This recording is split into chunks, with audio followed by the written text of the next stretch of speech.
Listo, vamos a la clase de teología moral, la clase número 3, que nos habla de amar al Señor tu Dios. Amarás al Señor tu Dios.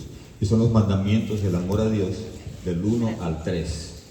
Y vamos a ver los numerales del catecismo, que empieza con el 2054. Tenemos los 10 mandamientos.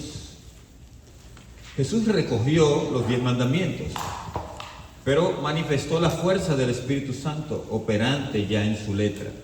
O sea, Jesús quiso buscar lo intrínseco de la letra de los 10 mandamientos y predicó la justicia que sobrepasa la de los escribas y fariseos, así como la de los paganos, y desarrolló todas las exigencias de los mandamientos. En el numeral 26.1 nos dice que los mandamientos reciben su plena significación en el interior de la alianza. O sea, la primera alianza, la que tuvo el Señor primero con Abraham y después con Moisés, en esa alianza se fue dando todo esto de los 10 mandamientos, específicamente con Moisés. Entonces, los 10 mandamientos enuncian la exigencia del amor de Dios. Todos los mandamientos tienen que ver con el amor de Dios, aunque más específicamente esos 3 primeros hablan del amor a Dios. Y los siguientes 7 hablarán del amor al prójimo. O sea, por eso es que a veces se simboliza con una cruz. La cruz tiene un palo, ¿verdad?, vertical, que es el amor a Dios, y un palo horizontal, que es el amor al prójimo, ¿verdad? Entonces, los 10 mandamientos, dice el numeral 27.2, por expresar los deberes fundamentales del hombre hacia Dios y hacia el prójimo, revelan en su contenido primordial obligaciones graves, o sea, obligaciones que tenemos que tener en cuenta y que son básicamente inmutables. Inmutable quiere decir que no se mudan. No es que los mandamientos hace 50 años eran tales y ahora son diferentes, no, son los mismos. Por eso cuando acusan a la iglesia de tradicionalista o de antigua, el que acusa eso se está equivocando, porque la iglesia no está para adaptarse a los tiempos, o sea, para cambiar la doctrina básica porque las cosas anden de que modernas, etc. ¿De acuerdo? Lo que es, y de eso vamos a hablar un poco. Hay una obligación que vale para siempre y en todas partes.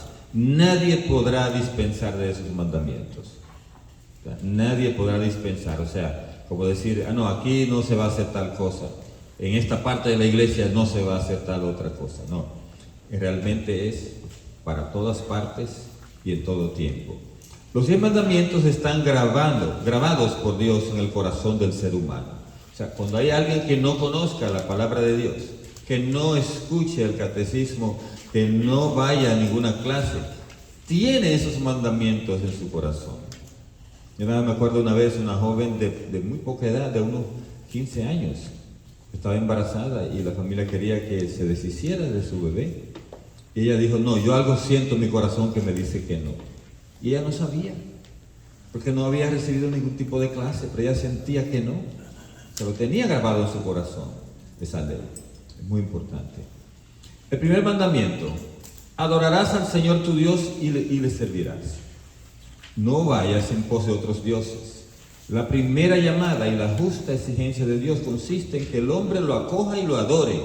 Porque nosotros fuimos para eso, para adorar a Dios. Fuimos hechos para eso, para adorar a Dios.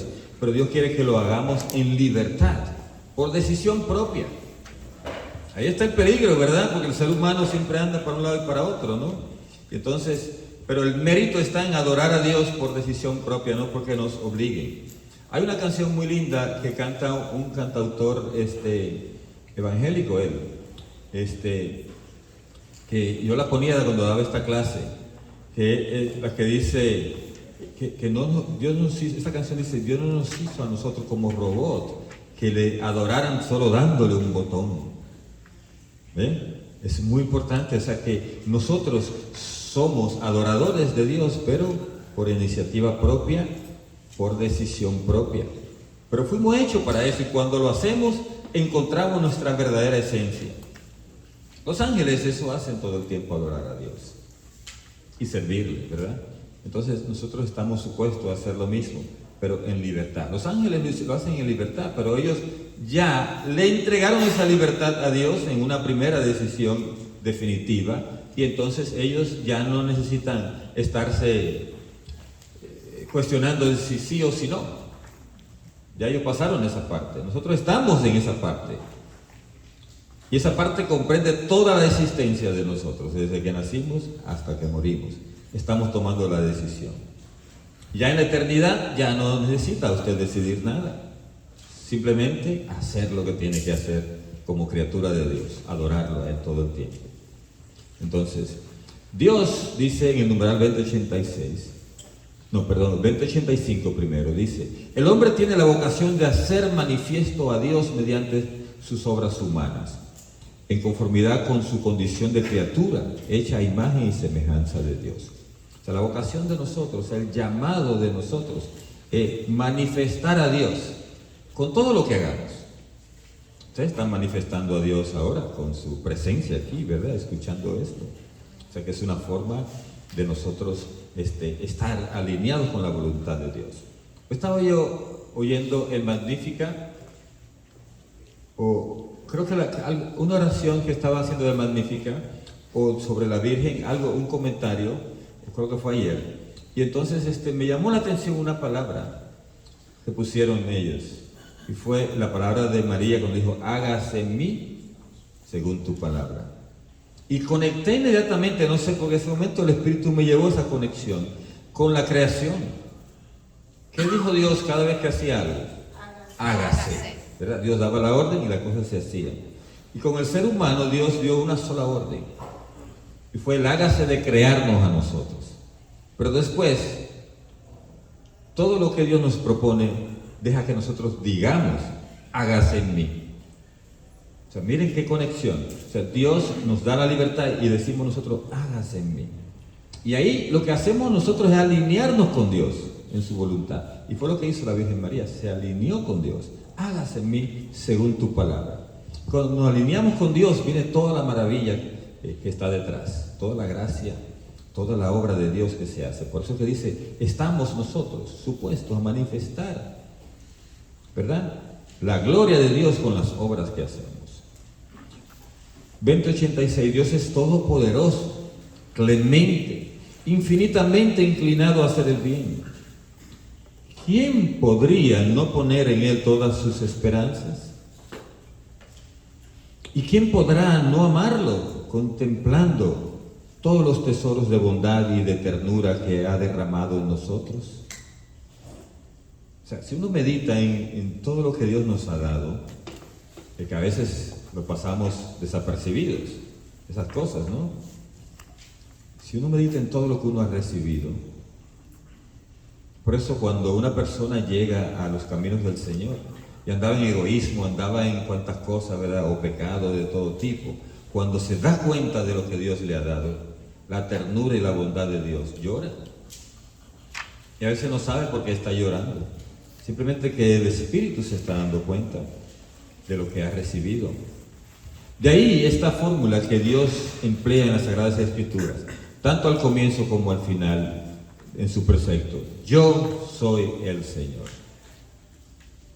Esta es una frase muy exclusiva. Por eso cuando Jesús dijo, lo estaban buscando en el huerto de Getsemaní y dijeron: estaban buscando al Cristo, y Él dijo: yo soy. Buscamos a Jesús, yo soy. Cuando dijo yo soy, dice que se derribaron al suelo los soldados, porque esta palabra yo soy tiene una fuerza tremenda. Por eso es que nosotros tenemos que tener cuidado de decir yo soy, porque nos estamos poniendo en el lugar de Dios. Hay un poco de yo soy en cada uno de nosotros, porque somos criatura, imagen de Dios, ¿verdad? Pero ese yo soy de nosotros es porque Él es. Por eso cuando hay que aclarar a la gente que es muy orgullosa de decirle: miren, usted es porque Dios es. Si usted, Dios es y usted prácticamente no es. Y si es algo es porque Dios es. Imagínense, si les resulta un trabalengua de eso, desenrédelo por ahí. Vamos a los pecados contra la fe. Numeral 2088. El primer mandamiento nos pide que alimentemos y guardemos con prudencia y vigilancia nuestra fe y que rechacemos todo lo que se opone a ella. Todo lo que se opone a la fe. Y vamos a ver allí algunas definiciones. La primera es la duda voluntaria con respecto a la fe.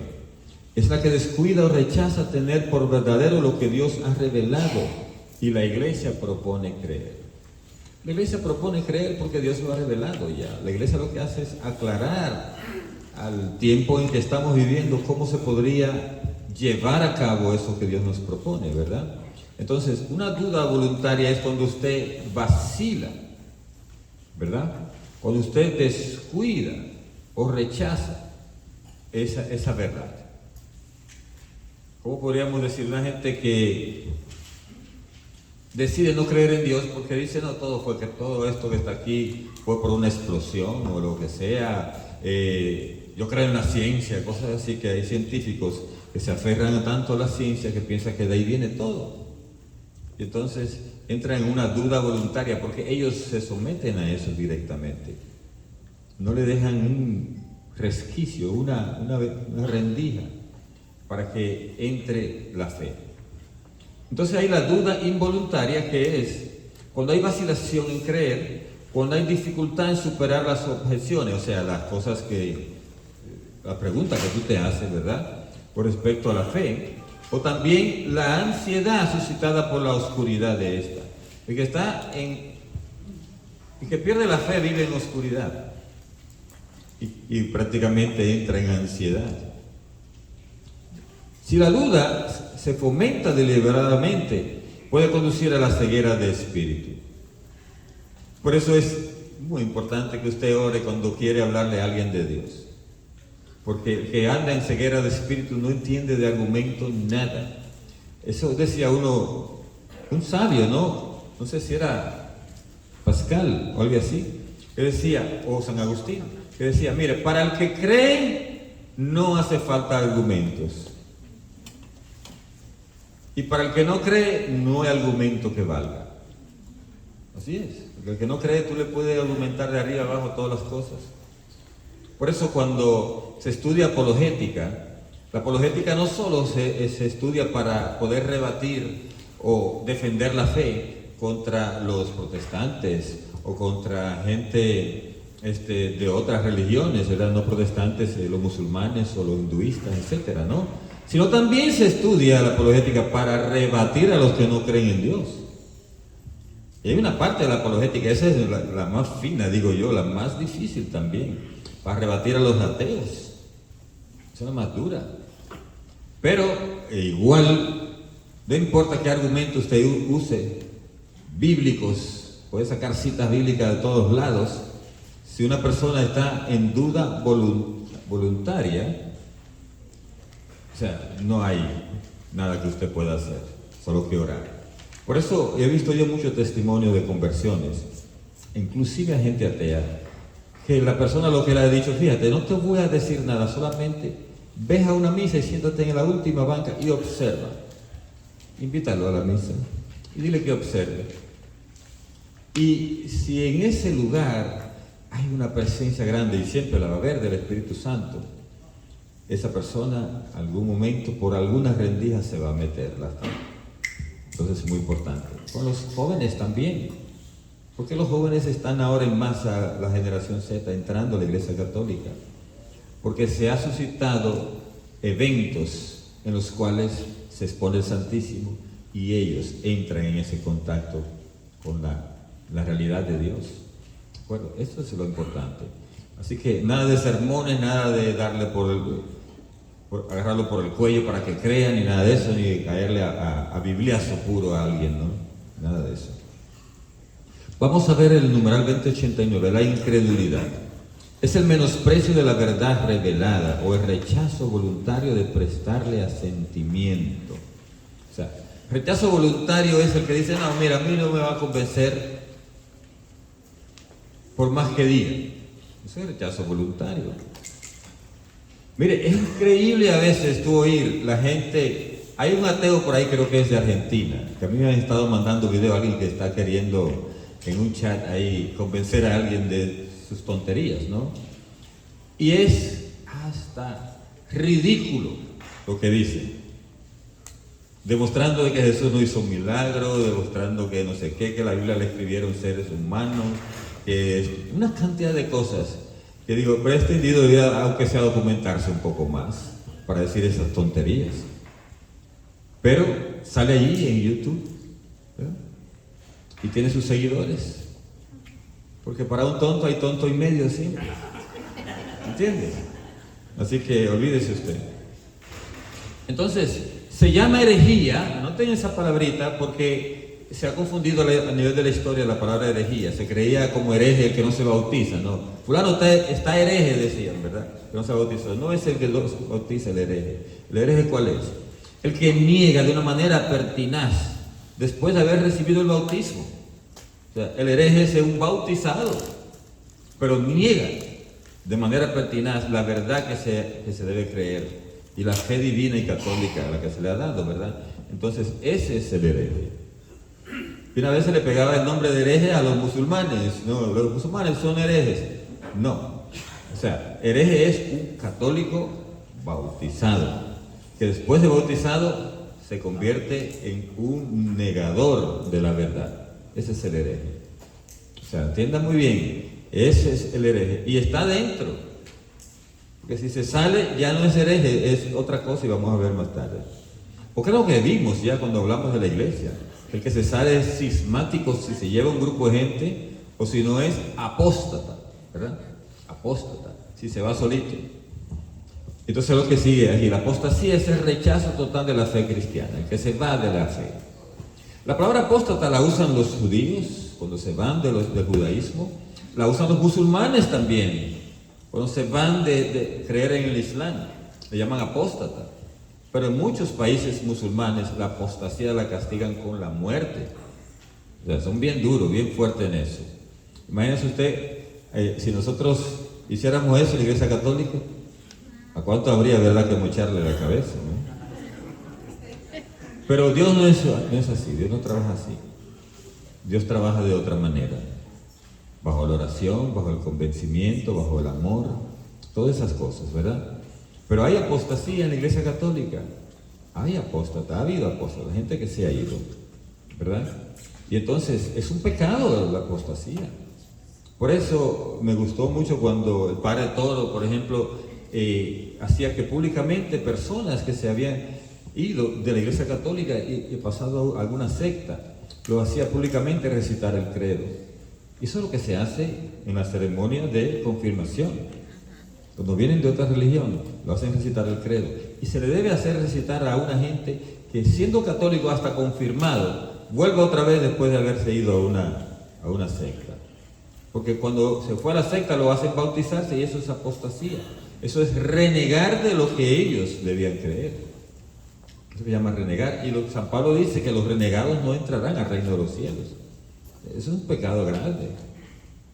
Entonces, está el cisma que mencioné antes, que es el rechazo a la sujeción al sumo pontífice o de la comunión con los miembros de la iglesia, a él sometido. O sea, el cisma es el que se va, pero siempre se lleva una parte de la feligresía. Es el cismático, ¿verdad? El que se va y se lleva una parte de la feligresía. Basado en esto, ustedes dirían que, por ejemplo, Martín Lutero, ¿fue un hereje? ¿O fue un cismático? ¿O fue un apóstata? Dice que los tres. Fue básicamente un cismático, ¿verdad? Un cismático. En la renovación carismática al principio hubo mucha confusión, hubo gente que se fue, y existe por ahí una iglesia que se llama carismática, que nació de la iglesia católica, de los carismáticos católicos. ¿Y esos qué fueron? Cismáticos. Y esa iglesia existe por ahí, la iglesia carismática se llama.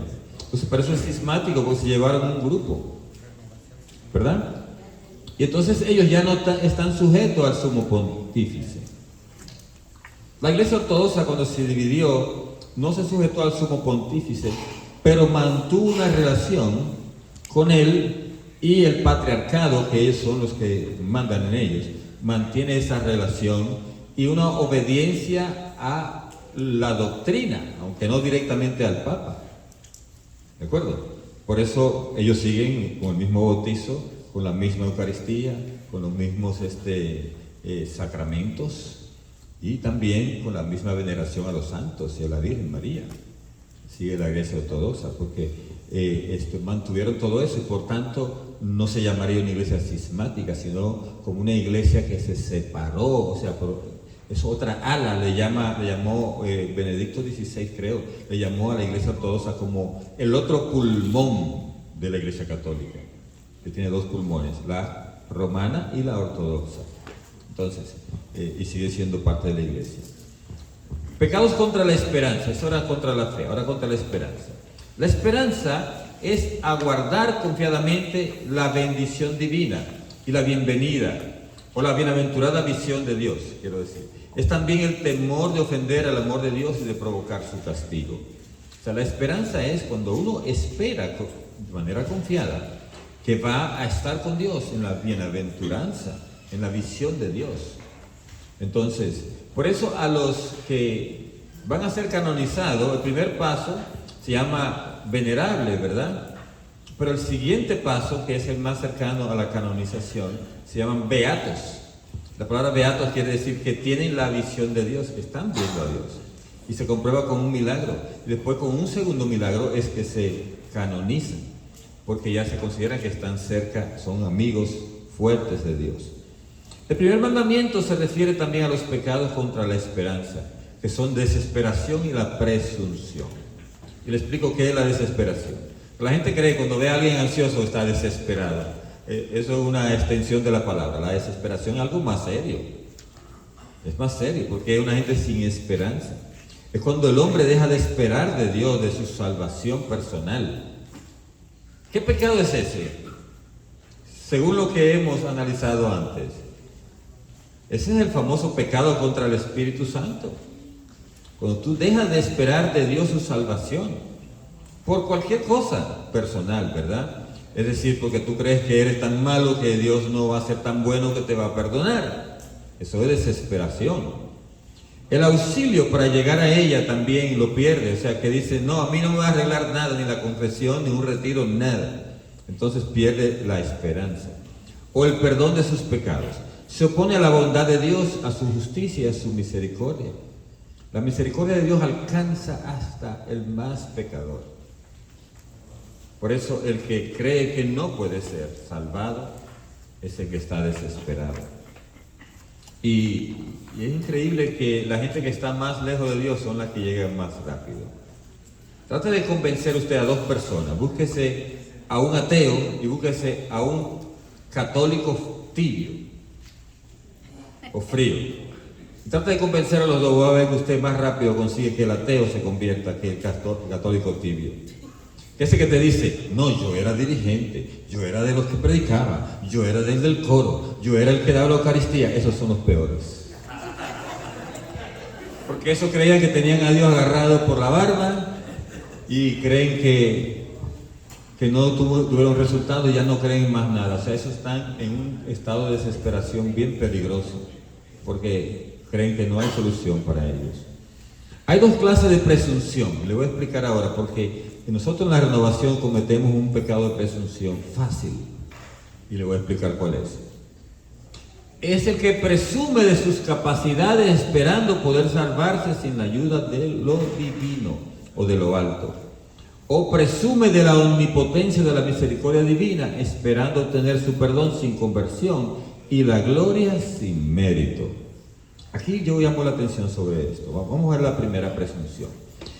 Si tú presumes tus capacidades y esperas salvarte sin la ayuda de Dios, ¿se acuerdan que hubo cuando hablemos de la historia de la iglesia, si damos un curso un día de esto, la historia de la iglesia, va a ver que hubo un tiempo, creo que los montanistas se llamaban, que hubo una secta dentro de la iglesia católica, un tal Montano que decía que nosotros no necesitábamos la ayuda de Dios para salvarnos. Solo con el esfuerzo propio se podía hacer. ¿De qué se parece eso a la nueva era, la autoayuda? Los libros de autoayuda. sé todo lo que tú quieras hacer, tu potencialidad es enorme. Simplemente estamos usando el 10% de nuestro cerebro. Dale para allá, ¿vale? Usted va a poder hasta doblar esquinas, ¿verdad? Con el poder que usted tiene. Eso se aplica a veces a la parte de la fe. Y es lo que creen los hermanos separados sobre la Iglesia Católica. Ellos piensan que nosotros queremos ser salvos por las obras, ¿sí o no? Ellos dicen, no es por obra, es por fe. Ellos recalcan eso. Nosotros sabemos que es por fe que se salva uno, no es por obra. O sea, las obras son consecuencias de la fe. No es la que nos van a salvar, sino las que nos dan los méritos suficientes para que una vez salvados nosotros tengamos una corona de gloria. O sea, usted entra al cielo pero sin corona, si no hace nada, ¿verdad? Meritorio. Pero la salvación ya Cristo se la ganó, lo sabemos. Entonces, puede pasar lo contrario a eso, ¿sí? Que espera obtener el perdón sin conversión y la gloria sin mérito. Ahí está, eso es lo que puede pasar con los hermanos separados a veces. Ok, ellos te dicen a ti, bueno, si usted se convirtió, se entregó a Cristo, usted puede cometer cualquier pecado, ya usted no va para el infierno. ¿Y eso es verdad o es mentira? Mentira, porque San Pablo decía, yo lucho con fuerza hasta dar el último paso. Cristo ya me alcanzó, pero yo tengo que alcanzarlo a Él. O sea, que hay un esfuerzo, ¿de acuerdo? O sea, la salvación está, pero usted necesita, es como un cheque que te dieron, pero necesita ir al banco a cambiarlo, ¿de acuerdo? Esa es la salvación. Usted necesita acumular esos méritos para que la salvación se le aplique. Entonces, por eso es que la presunción es un pecado, porque usted no va a hacer ningún esfuerzo. No, ya Cristo me salvó, ya yo no necesito hacer más nada. No, pues, así no es. ¿De acuerdo? Entonces, ahora vamos a ver la presunción dentro de la renovación. Aquí no lo menciona el catecismo, es cosa mía. Así que acusen al diácono, ¿verdad? De eso. ¿Cuál es la presunción? El usted creer que Dios hace milagros, ¿sí o no? Dios hace milagros. ¿Lo sigue haciendo hoy? Sí. Aunque hayan sectas por ahí que creen que no. Y hay católicos que creen que no.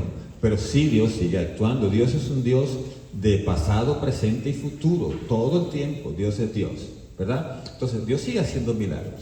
Pero nosotros tenemos que pedir el milagro, o sea, tenemos que orar, tenemos que suplicar la acción de Dios. Y como hijos buenos de Dios, esperar que Dios tenga la última palabra. Entonces, ¿qué sería presumir, la presunción en ese caso? El usted venir aquí a un micrófono y decir, aquí van a haber milagros, hermano, aquí se van a sanar los enfermos, aquí va a salir la gente que está en silla de ruedas, va a salir caminando. ¿Qué usted está haciendo? Presumiendo. ¿Por qué? Usted podría decir la palabra diferente. Hermano, vamos a orar fuerte, porque si oramos, dice la palabra, que donde hay alabanza, suceden cosas, ¿sí o no? Vamos a alabar, vamos a pedirle al Señor. El Señor oirá nuestras súplicas, pero vamos a orar con fuerza. O sea, vamos a esperar los milagros del Señor. Sí, Jesús mismo no sanó a todo el mundo. Entonces, ¿por qué no sanó a todo el mundo? Porque todo depende también de la fe de la persona, depende de la disposición de esa persona y depende de lo que esa persona va a hacer con ese milagro después. Porque es bien triste, si usted fuera Dios, alguno de ustedes fuera Dios, no se va a entristecer usted que usted hoy esté sanando a una gente que al día de mañana, esa persona que venía al grupo de oración toda la semana, el día que se sanó no volvió más, ni a dar el testimonio siquiera. Y eso pasa a cada rato. Y Dios eso lo ve. Por eso hay gente que le dice a ti, ni pida ni te arrastre por ahí, porque a ti no te va a salir ese milagro. ¿Saben por qué? Porque una vez le sale el milagro, se pierden otra vez. Y la salvación es lo más importante para Dios, no es el milagro. Es la salvación, es el principal milagro. Cuando ustedes ven una conversión en su grupo de oración, ese es el mejor milagro que puede pasar. Pero le damos más importancia que si se enderezó una pierna, que si se arregló un ojo, que si no sé qué tal cosa, que si le crecieron cabello. Le damos más importancia a eso que es perecedero. Lo más importante es lo eterno, que es la salvación. Por eso es muy importante que cada vez se llame en las vigilias, en los grupos de oración, que si una vez al mes se hagan, vamos a decir, momentos de adoración fuerte y de momentos de sanación y de conversión. Y que den testimonio después de eso para que la gente sepa y vea que Dios se mueve, ¿verdad? Es importante. Entonces la presunción, a mí siempre me ha chocado y he visto casos lamentables de gente, buenos predicadores, que quieren forzar milagros y usan frases como arráncale el milagro a Dios, pide tu milagro, y esas cosas no me gustan para nada, esas frases. Pide tu milagro, como que es un asunto del gusto del consumidor, ¿no? Eso no es así. Podemos decir, pídele un milagro a Dios. Dios puede sanarte. Puede, oye. No es debe. No es Dios tiene que sanarte. No, es Dios puede sanarte. Entonces es muy importante que moderemos el lenguaje, porque a veces nos viene de la iglesia protestante esos lenguajes de pastores que quieren llenarse el bolsillo del diezmo y le prometen sanidad, le prometen prosperidad a la gente, y los que progresan nada más son ellos, ¿verdad? Penosamente. Entonces no debemos entrar nosotros en ese juego, ese es el juego del enemigo, porque la gente al final pierde la fe. Vamos a los pecados contra la caridad. Se puede pecar de diversas maneras contra el amor de Dios. La primera es la indiferencia, que descuida o rechaza la consideración de la caridad divina, desprecia su acción preveniente y niega su fuerza. O sea, hay una indiferencia, hoy hay una indiferencia grande con respecto a Dios. Y hay mucho descuido, mucho rechazo de ese amor de Dios. Y eso es lo más penoso, ¿verdad? Y también gente que niegan el poder de Dios, niegan su fuerza, niegan su acción, ven las cosas de Dios frente a ellos y niegan que es Dios que lo ha hecho. Yo soy como en este aspecto un poco, vamos a decir, más crédulo que incrédulo.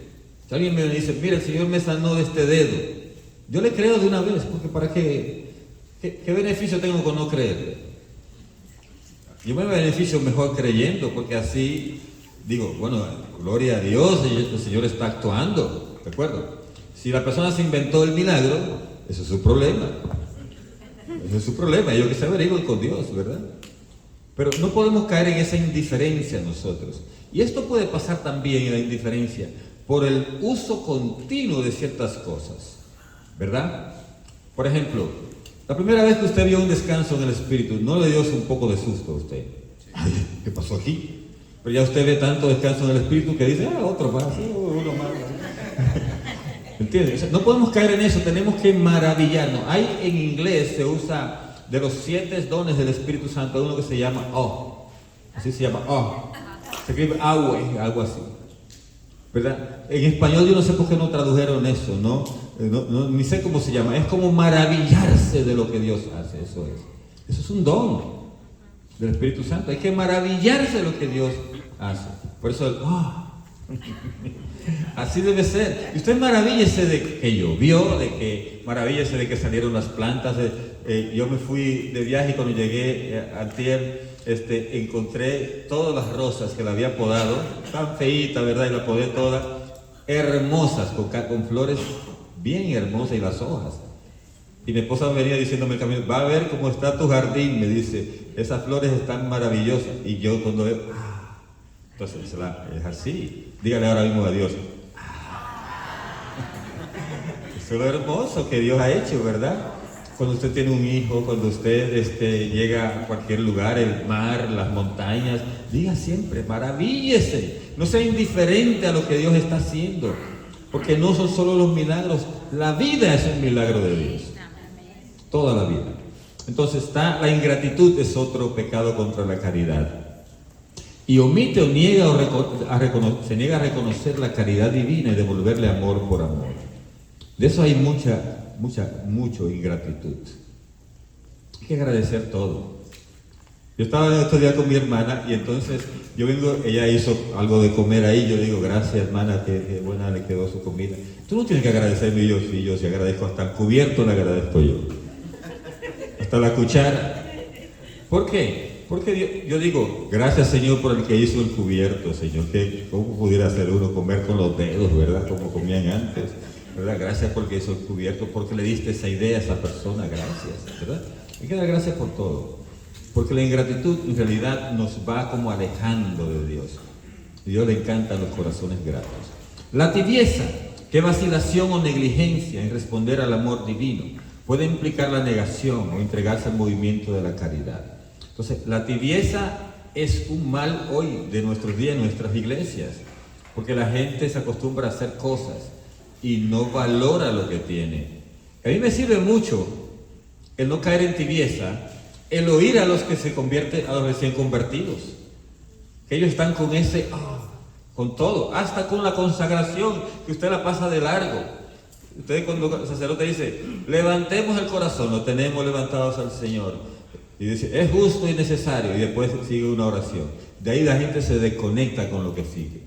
Nada más estaban pendientes para la respuesta, de ahí se desconecta. Yo le pregunto a la gente, ¿qué sigue después que dice usted es justo y necesario?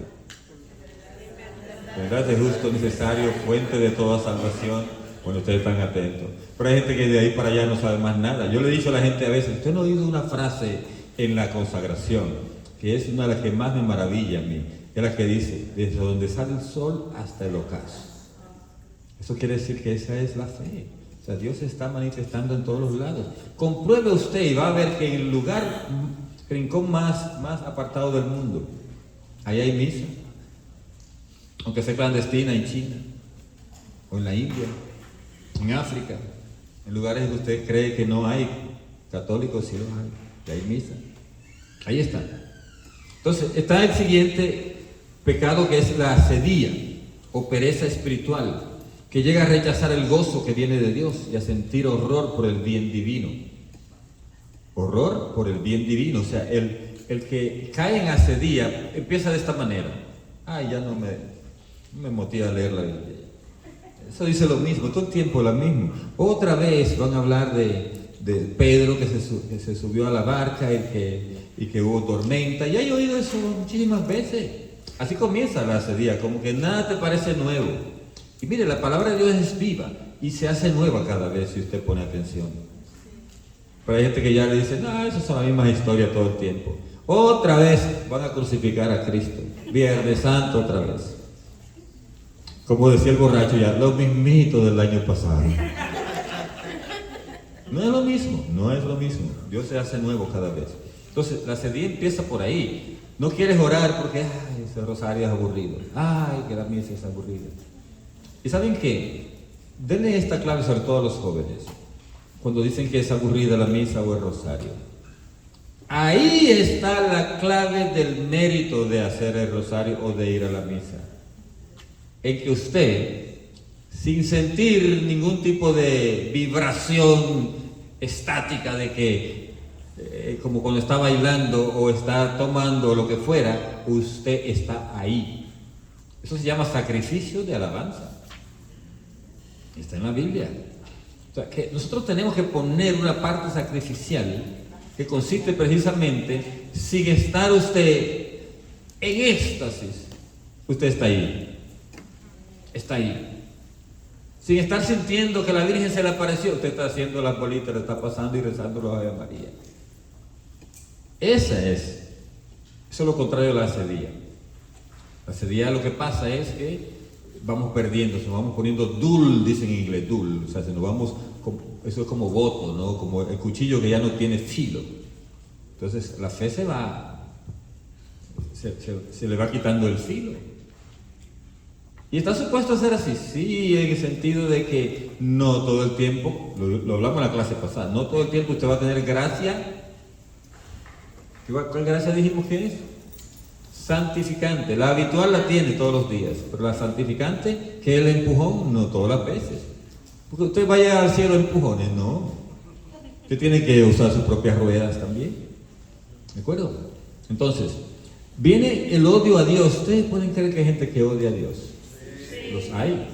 Por eso una de las sanaciones que se hacen en los retiros de sanación, se le pide a la gente que perdone a Dios. Y hay gente que dice, ¿cómo que voy a perdonar a Dios? Dios no me ha hecho nada. Sí, perdónalo. Porque uno en el fondo, las cosas malas que le han pasado, al final culpa a Dios. Fallecimiento de un familiar, etcétera, ¿verdad? Cualquier fracaso que usted haya tenido, al final uno culpa a Dios. Siendo uno solo el culpable, pero se va creando un odio a Dios en el corazón. Uno siente que Él es el culpable de que no haya pasado esto o aquello. Por tanto, tiene ese origen en el orgullo, dice. En el orgullo, en el que yo mismo soy, y que yo tenía que tener todo lo mejor, y por qué tenía que pasarme esto, ¿por qué a mí? Esa frase es una frase de orgullo. ¿Por qué a mí? Y debía Dios decirle, ¿por qué no a ti? ¿Por qué no a ti? Tenga mucho en cuenta eso, nunca diga una de esas frases, ¿verdad? Y si alguien la dice, díganle usted, ¿y por qué no a ti? A ver si te cae a pescozones, ¿no? Porque Dios tiene una bondad infinita y no niega a nadie su favor. Ni Dios tampoco nos manda maldiciones. Pero hay gente que quieren que Dios le esté dando siempre. Parecen niños egocéntricos. Solo piden y piden, pero no dan y dan. No dan nada. Como que decía que era la asada, ¿verdad? Que solo habla para ellos, ¿no? O las campanas que solo dicen, la campana dice, dan, dicen dan y después dice darán, dan, darán, dan, darán, dan, darán. Entonces, dan y darán, ¿verdad? O sea que tiene que uno que estar en las dos cosas. La campana va hacia allá, da, viene hacia acá, el címbalo, entonces te recibe, ¿verdad? Por eso es, a ti te dan, pero tienes que dar también. Entonces, condena el pecado e inflige penas. O sea, el odio a Dios a veces viene porque Dios condena el pecado. Y hay gente que quiere estar en el pecado. Es como un perro que usted ha puesto quizá una carne envenenada para que se envenene el gato del vecino que molesta en su casa. Pero el perro encontró la carne y se la tiene en la boca para comerse. Usted quiere quitársela. ¿Qué va a hacer el perro? Lo va a morder a usted, aunque sea su perro, porque es el ser humano, no quiere que Dios le quite nada. Vamos ahora al 29:6, que habla de la adoración. Solo darás culto a Dios. Es el primer acto de la virtud de la religión, adorar. Adorar a Dios es reconocerle como Dios, como creador y salvador, como Señor y dueño de todo lo que existe, como amor infinito y misericordioso. Y esto es no solo hablar palabras que sean de adoración, que sería la alabanza. La alabanza es como el inicio de la adoración, pero después está la disposición que tú debes tener frente a Dios. Porque Dios es Dios y nosotros somos sus criaturas. Entonces no nos vamos a equiparar nunca a Dios. No vamos a ordenarles cosas a Dios. A Dios le alabamos y después le adoramos, como diciendo, reconocemos con respeto y sumisión absoluto la nada de la criatura, o sea, de cada uno de nosotros. Dígale que está a su lado, tú eres nada. Tú eres nada, tú eres nada. Yo soy nada. ¿Es que somos? Eso es lo que es nada. Así que al que se cree algo, dígale usted es nada. Solo Dios existe por sí mismo. Adorar a Dios es alabarlo, exaltarlo, humillarse a sí mismo. Entonces el que se humilla frente a Dios lo está alabando. Hay una frase de San Pedro que me llama mucho la atención. La carta de San Pedro que dice, me humillo ante la mano poderosa de Dios. Esa frase es hermosa. Nosotros tenemos que humillarnos frente a Dios. Y eso es adoración, ¿verdad? Entonces dice, la adoración del Dios único libera al hombre del repliegue sobre sí mismo, de la esclavitud del pecado y de la idolatría del mundo. ¿Qué es lo que es el repliegue sobre sí mismo? Cuando uno nada más se mira a uno mismo, el egocentrismo, que existe mucho hoy en la sociedad. Ese egocentrismo es contrario a la adoración a Dios. Si usted adora a Dios, uno se va liberando de eso. Y hay mucho de eso, ¿verdad? Sobre todo por la forma en que nos crían. Ahora, familias nucleares, hijo único o dos hijos nada más, se crean hijos egoístas. Porque ellos mismos, los hijos, se conciben a sí mismos como los únicos, los merecedores de todo. Y entonces eso hace que haya un egocentrismo. También en el 29:8 dice que la elevación del espíritu hacia Dios es una expresión de nuestra adoración a Dios. Oración de alabanza y de acción de gracia, de intercesión y de súplica. O sea, cuando elevamos el espíritu hacia Dios, nosotros estamos en adoración. Y hay diferentes formas de oraciones que entran dentro de esa alabanza o dentro de esa adoración. Es la misma oración de alabanza. Cuando tú das gracias también. Miren, cuando den gracias en sus grupos de oración, pónganle texto, contenido a esa acción de gracias. Gente dice, te doy gracias Señor por todo, Señor, gracias, gracias, gracias. Y solo dice la palabra gracias. Pues no, póngale contenido y dígale a la gente que lo haga. Que aunque nadie lo esté oyendo, que lo estén diciendo a viva voz, todo el mundo junto. Por ejemplo, cualquier hermano que esté aquí y diga: Señor, yo te agradezco demasiado por el trabajo que he conseguido, te agradezco porque me sacaste del polvo, te agradezco, Señor, por mis hijos, etcétera. Se te puede darle contenido a esa alabanza a través de la acción de gracias. La oración es una condición indispensable para poder obedecer los mandamientos de Dios. Es preciso orar siempre sin desfallecer.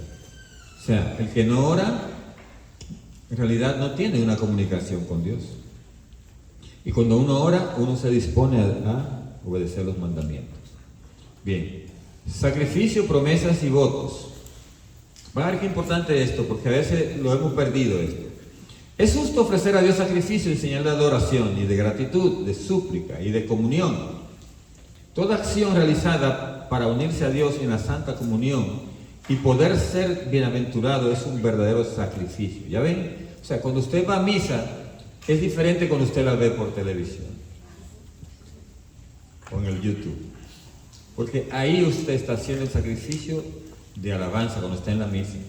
Está de pie, está hincado, está allí en el tiempo, poniendo toda su atención en eso que se está haciendo allí, que está sucediendo. Entonces, eso es un sacrificio de alabanza. El sacrificio exterior, para ser auténtico, debe ser expresión del sacrificio espiritual. O sea, tiene que haber algo afuera y adentro. Cualquier sacrificio que se haga tiene que tener la parte interna. El único sacrificio perfecto, ¿cuál es? El de Cristo en la cruz. Es una ofrenda total del amor del Padre y por nuestra salvación de cada uno de nosotros. Y si nos unimos nosotros a ese sacrificio, podemos hacer de nuestra vida un sacrificio para Dios. ¿Cómo podemos unirnos? Cuando usted va a la misa, se une al sacrificio de Cristo. Cuando usted algún sufrimiento personal que tenga, lo ofrece a Dios por la salvación de las almas, por su purificación, por las almas del purgatorio, lo que fuera, usted está uniendo su sacrificio al de Cristo en la cruz. Monseñor Funto Chin, de feliz memoria, que ojalá lo puedan canonizar, ¿verdad? Está en ese proceso. Él decía que en la tierra se pierde mucho sufrimiento. Se pierde mucho sufrimiento. ¿Saben por qué? Que la gente no lo ofrece. Como no lo ofrece, se pierde. Entonces, si se ofreciera, el Señor haría maravillas. 2101 dice: la devoción personal. El cristiano puede también prometer a Dios un acto, una oración, una limosna, una peregrinación, etc. Eso sería la devoción. Usted le da tiempo a Dios. La palabra devoción tiene que ver con tiempo. Si usted dice que es devoto del Sagrado Corazón, tiene que dar tiempo a esas oraciones. Si es devoto a la Divina Misericordia, tiene que hacer la coronilla, dedicar tiempo a eso, ¿verdad? O sea, la devoción conlleva dedicación. Por eso habla de una peregrinación, una oración, una limosna, todo eso. La fidelidad a las promesas hechas a Dios es una manifestación de respeto a la majestad divina y de amor hacia el Dios fiel. O sea, no es prometo hoy que estoy en apuro y mañana me olvido. Como aquel que estaba náufrago, ¿verdad? Comenzó a prometerle a Dios hacer cosas. Voy a dejar la bebida, Señor, si nos rescatan. Voy a dejar de hacer infiel a mi esposa si nos rescatan. Comenzaba a hacer la lista ahí. Y el amigo que estaba con él ahí le dice: ya no te sigas comprometiendo, que ya vienen a rescatarnos. Me estaba dando una lista ahí ya grandísima. Ya no me faltaba que el hombre se fuera a un convento. El Señor, me voy para un convento si me rescatan. Dice: no se siga comprometiendo, que nos vienen a rescatar. Y uno así se compromete mucho, ¿no? Cuando está en un apuro. Entonces, el voto, ¿qué es lo que es el voto? Es un acto de devoción en el que el cristiano se consagra a Dios o le promete una obra buena. Por tanto, mediante el cumplimiento de sus votos, entrega a Dios lo que le ha prometido y consagrado. O sea, hay votos de promesa y hay votos de consagración. La de consagración, usted quizás si se consagró, por ejemplo, al Sagrado Corazón o a la Divina Misericordia o a la Virgen María, usted hizo un voto de consagración. Y entonces, y hay votos de promesas. Antes los viejitos de uno, ¿verdad? Los abuelos de uno hacían mucho énfasis en esas promesas, ¿verdad? Nosotros nos hemos olvidado un poco de eso. Pero eso tenía su razón de ser. Ellos veían milagros a través de eso, ¿no? ¿Verdad? Entonces, eso es muy importante. La iglesia reconoce un valor ejemplar a los votos de practicar los consejos evangélicos.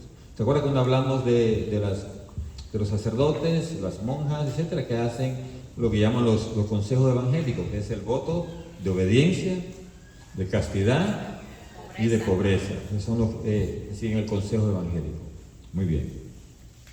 Entonces, creo que nos faltan, pensaba que faltan menos. Muy, pero bastante. Bien, déjame agilizar un poco más. Vámonos aquello de que la libertad religiosa. Todos los hombres están obligados a buscar la verdad, sobre todo en lo que se refiere a Dios y a su iglesia.